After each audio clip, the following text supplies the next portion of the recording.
So today is International Day of the Girl Child, and I'm pleased to be joined with Erin Delamont. You are the Church Partnerships Lead Western Canada with International Justice Mission. So thank you so much for joining us today and kind of just chatting about what today means, because maybe someone's heard of this, maybe someone's not heard of International Day of the Girl Child. So I guess a good place to start is like, what is today? What does it mean? Yeah. Thanks. Thanks, Angela. Yeah. International Day of the Girl Child is really, it has two parts to me. First of all, it recognizes some pretty significant suffering, actually, that has come about specifically towards girls. It recognizes this vast and almost relentless inequality that girls have experienced for a very, very long time. And it seems to be ongoing. But the second part that this day means to me is just this element of hope that we have, especially as believers, but the hope that we have when we work together to help make a change in this world. And so we can look forward expectantly to a day where we can just see changes, that as we hear stories about the experiences that girls have around the world, which we get to do on this day, that we can see that there's room for improvement and that there is change happening. And that when we do that, we are creating a world that girls can be protected, that girls' rights can be realized, and that ultimately these girls can experience flourishing. So that's what this And I day is mean, about. yeah. And I Yeah. mean, you probably get to hear stories all the time about just the work that IJM does and gets to connect with different people all around the world. And I guess, yeah, so maybe just a good question is like, why is the work of IJM, why is it so important to you personally? And why do you believe in it so much? Yeah. So the work of IJM, we work, just for a bit of context in case people are hopping into this, IJM works in 17 different countries around the world, and we are working to reduce violence for people who live in poverty. And so that violence includes human trafficking, modern day slavery, and general violence against women and children. And what we see around the world is that it is just a huge leaning towards females, that is particularly who is targeted the most in terms of violence because of their vulnerability. And yeah, I am a mother myself. My girls are currently 11 and 8 years old. And so when I hear stories coming from our field, it is not infrequent that these stories involve girls that are the same age as my daughters. And so that motivates me, that inspires me when I see my girls standing up and learning more about this work too, and they want to see that change. It encourages me. And so yeah, the work of IJM.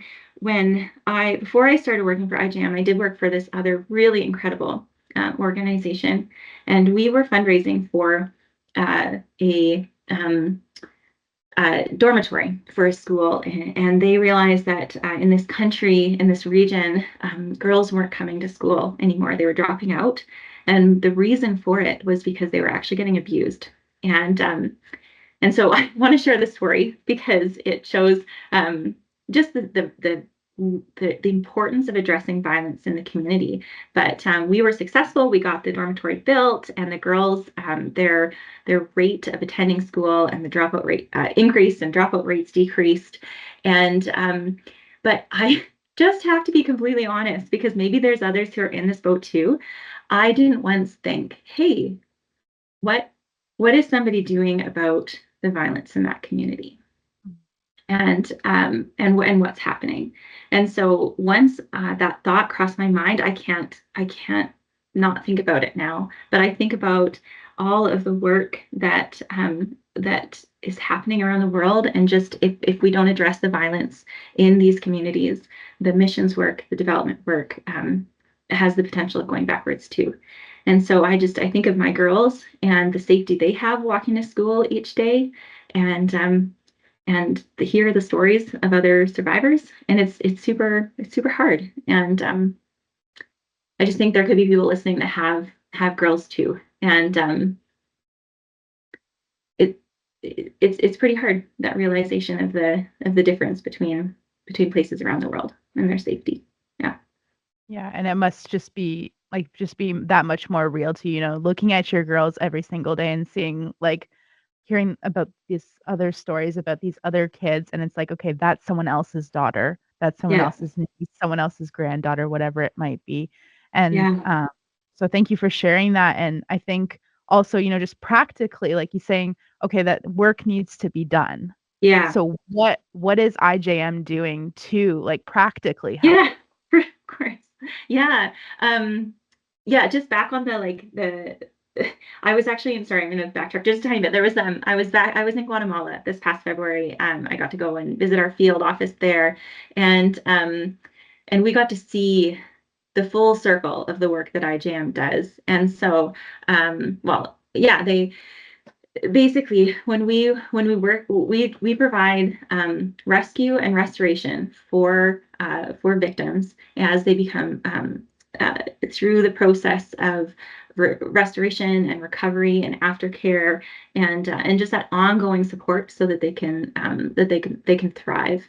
And so that's part of our work, is the rescue and the restoration. But ultimately, we also want to see this just not happen in the first place. And so our preventative measures include definitely education, but actually working right with the justice system, and helping to build that capacity. And so when the community starts to realize that their justice system is working, it creates this cycle. And so if you have someone who has been abused and they don't believe that saying anything is going to make any difference, then they're just not going to bother. Mm. Or even worse, if they feel like saying something might lead to worse violence, they're certainly not going to say anything. And so IJAM's model works to build that capacity in the justice system to make a safe place for women and for girls to speak up, to say something about their situation, and then to actually see something happen about it.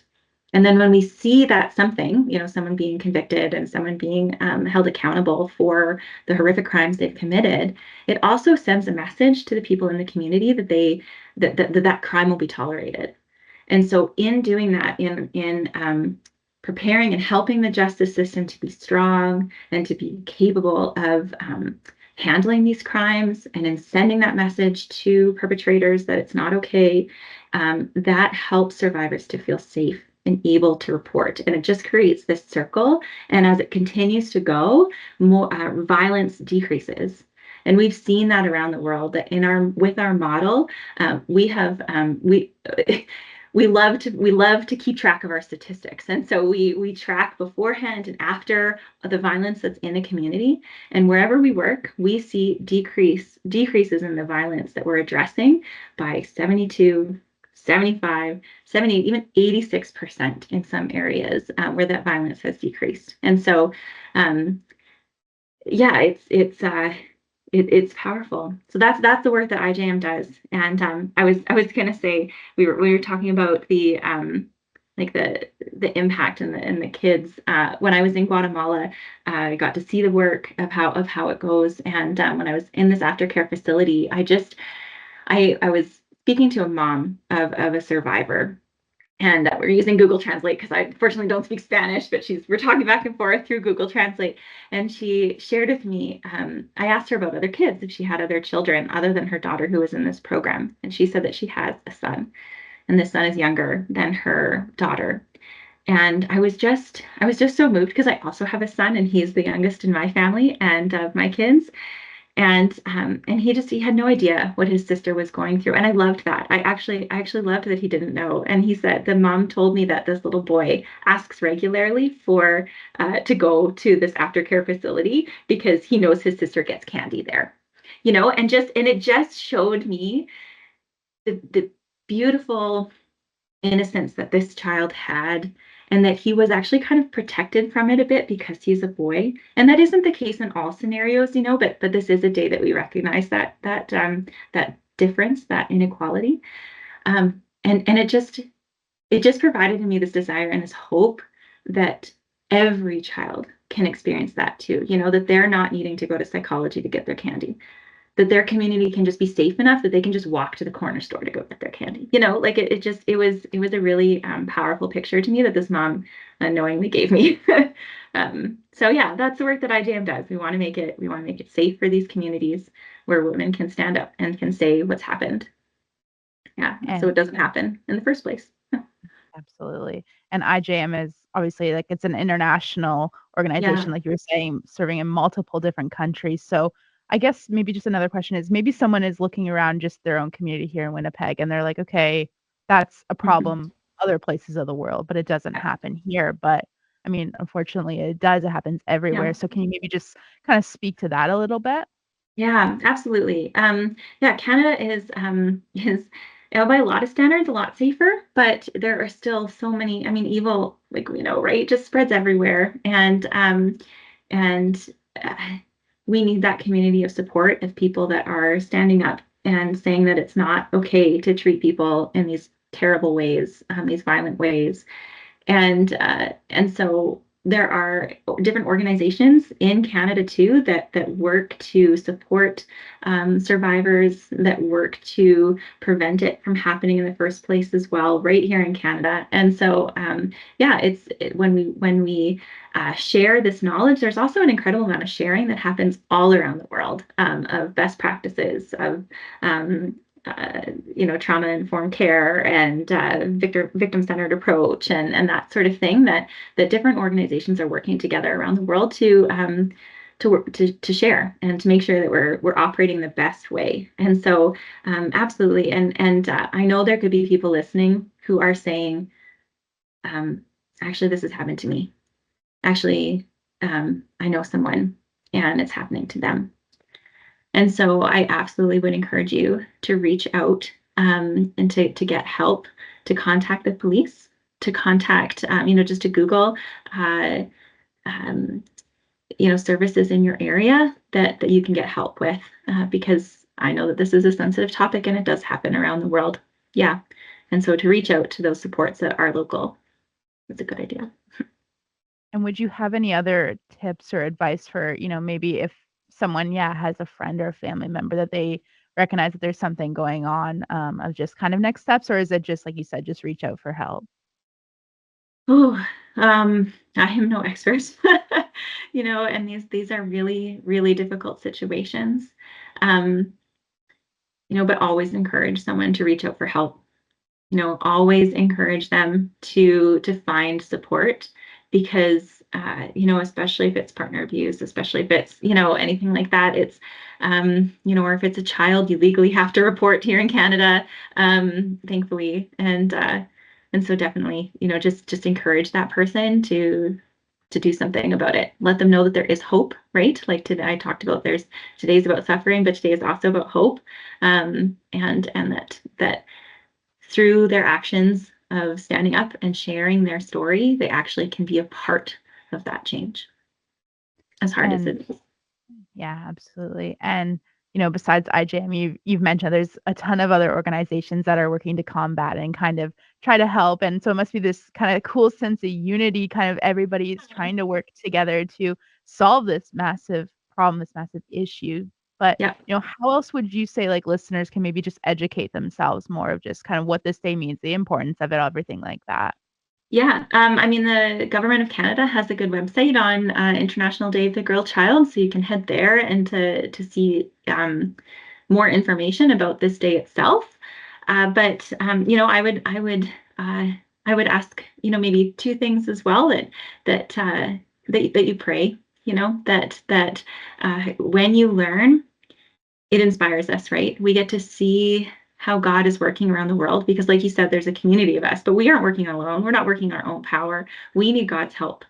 And especially our field staff, especially frontline workers working with the survivors, they need help, and these survivors, their voices are so powerful, but it's so hard to share. And so please pray for us.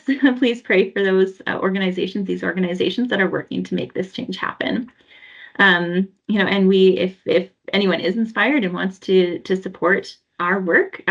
Today's International Day of the Girl Child, but our work happens 365 days in a year. And so ijm.ca/free is where you can go to give or to donate to us. We'd really appreciate it. But even just our website too, to learn more or sign up for a newsletter is a great way to learn more and to stay engaged. And just mentioning prayer, is there any like specific prayer requests that maybe just the listeners can just pray for you and your staff and just everybody that's in this field? Because I'm sure like just hearing the stories that you guys would hear is tough and no one is ever going to be prepared for that. Yeah. Specific prayer things. I mean, like I mentioned, right, the survivors and our frontline staff. But here in Canada, we're seeing incredible movements of the government and their desire actually to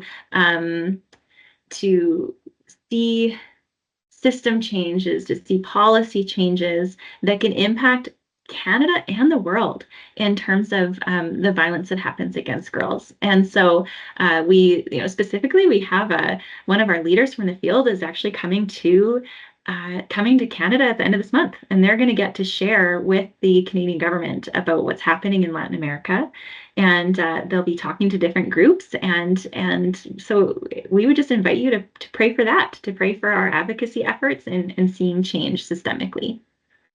All right. Well, Erin, thank you so much for joining us and kind of just Yeah. chatting about today and what today means and, hopefully that we can see some big change come next year too. Yes, yeah. Thank you so much, Angela. We really appreciate this opportunity and our partnership with CHVN. You guys are just so great. So thank you.